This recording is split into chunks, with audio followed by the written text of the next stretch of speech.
many years down here for you now? I started in '95, so this is my 15th year. Okay. And what's the medium? What medium do you work in? Charcoal, and I do caricature portraits, humorous, fairly detailed, shadow and light, a little more detailed than most cartoons tend to be. And so down here I like to think I'm competing with the other portrait artists they offer the serious portraits. So I really try hard to get a likeness. Mm-hmm. If they're funny, but also reasonable likeness. Mm-hmm. Well, I like mine. You did me, and you've done a few of us buskers actually. Anyway, let's see now. What kind of made you choose this venue as opposed to other potential venues? Well, I found this place in 1994. I just happened to be coming through town. I got some family out here, and that summer I was traveling all across the west. I went from Winnipeg out to here. I was doing festivals and fairs, and I just happened to come down to the causeway, and I found all these different artists all in one spot, and I thought, gee, this is the place for me. It's one location rather than traveling around. It's to be fixed in one spot. And then the idea of the tourist traffic, it's like it's a constant thing throughout the year. I thought this is perfect. So I applied that fall, I guess that winter, to the city at the time, and I got accepted for the next year, for '95. And I was thrilled. I was just thrilled that I got in. Now, just in relation to that idea, now, who are some of the other artists that you remember from back then that are no longer here? Oh, there's a lot. Some of the earliest guys who started in the '80s. The best portrait guy we ever had down here back then was Carl Koger. And he was here for 15 years. He stopped in 1999 when he turned 65. But he'd been here for 15 years. So he must have started around 1984, Carl. And also Harry, who was one of the very first, who did miniature paintings, sort of landscapes. Harry Diacina, who was here for over 20 years, and he stopped in his last year was 2004, and he's he moved up to live on Denman Island with his wife, and he's still doing artwork, painting up there, and I think he still sells at festivals on the island, and he has a website he sells off. But he was one of the original people to get started. And then of course there was Ron Parker, who did portraits he was here close to 20 years also. Last year was his last year? No, 2007 was his last year, yeah. Ron Parker, who did portraits for a long time. Him and Carl did them side by side. And then there was another cartoonist here for close to 15 years, I guess, was Bill Stark. So for a long time we had about 6 of us doing faces. Right. Sort of a mix of 50-50 mix of serious and humorous. And this became known as the place to come to have your face drawn in the whole city. Yeah, of course you had Jim Cooey too. Jim, sorry, yeah, I don't want to forget Jim. He was here for 13 years. He stopped the same year as Ron in 2007 was his last year. And he sort of hit retirement age.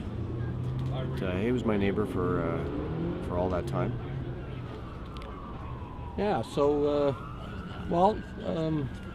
there's obviously some magic to the place, I guess, eh? I mean...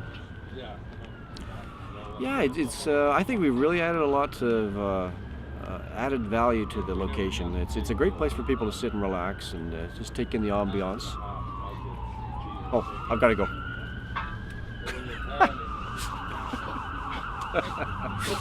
Okay, I'll stay. Yeah, it's a location where a lot of people just like to sit and relax, and we add a little extra interest to the location. Things for people to watch and see and take in. So like an embellishment to the location. Because this is the jewel of the city, really, as a location. I mean, well, it has a real serenity down here at the water and just the aesthetic. I mean, it's incredible aesthetic down here. That's what everybody remarks on. There's no end of people taking pictures of the location, the buildings, the water, the boats. And so it only makes sense, really, to have artists in a location like that. Mm-hmm, mm-hmm. And it's a mixture of visual art and performing art. The musicians, it's a nice, real complementary situation. Mm-hmm. Well, it's such a social place. There's such a variety of people that there's always something happening, it seems. There's been a number of people fall in the water that you never seem to forget, or get pushed in or jump in. Doesn't happen that often, maybe once or twice a year, it seems. Yeah, I remember the night or the afternoon that the chain broke and 3 teenage boys all went into the water, and it was just a good thing that it wasn't low tide, because it Yeah. was over there where they could have got hurt. That's right, that was last summer, yeah. If it had been low tide, it would have been a whole different story, but as it was, they just got wet. Uh-huh. But I think that there's been a lot more people jump in the water than fall in the water. So, as far as my drawing people goes, I've had a lot of great stories, on a personal level for the people I've been drawing. I've 2 or 3 times now I've drawn pictures for someone where the drawing became a marriage proposal from the guy to his girlfriend, and he told me in advance. So it was between him and me. It was a surprise, and I drew the picture of the two of them, and then I had him with a little bubble saying, "Will you marry me?" and then holding a ring, and Wow, that's great. and then I got almost as nervous as the guy himself, but you could see him getting more and more nervous as the picture almost finished. And then he's got his hand in his pocket to get the ring out, and then I showed the picture to her, and she laughed, smiled right away at the faces, but then she read the little bubble saying, "Will you marry me?" And it's like, wow. And then there might have been people watching who sort of had to be careful that they didn't let the cat out of the bag, and there was applause one time, the people watching, and the guy dropped down on the knee and whipped out the ring, and so we all kind of shed a tear. It was such a beautiful moment, So that was a real honor to be part of a special day like that for a couple. Uh-huh. So that's happened twice, 2 or 3 times now. It's happened. Okay. Yeah, That's neat. yeah. It was a beautiful, beautiful part to be part of that. Uh-huh. Uh-huh. Cool.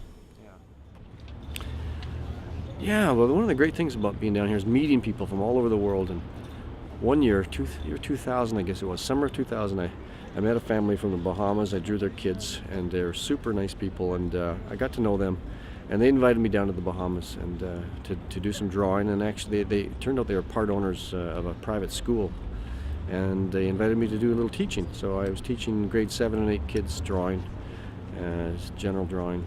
And so I ended up going down there for a couple of months in January, February 2001. Wow, that's great. Yeah, it was a great time, and also got to go over to Cuba while I was there. There was a Spanish class in the school, had a field trip to Havana, and they needed chaperones, so I got to go along as a chaperone. It was a great experience, and that was all a result of people I met here.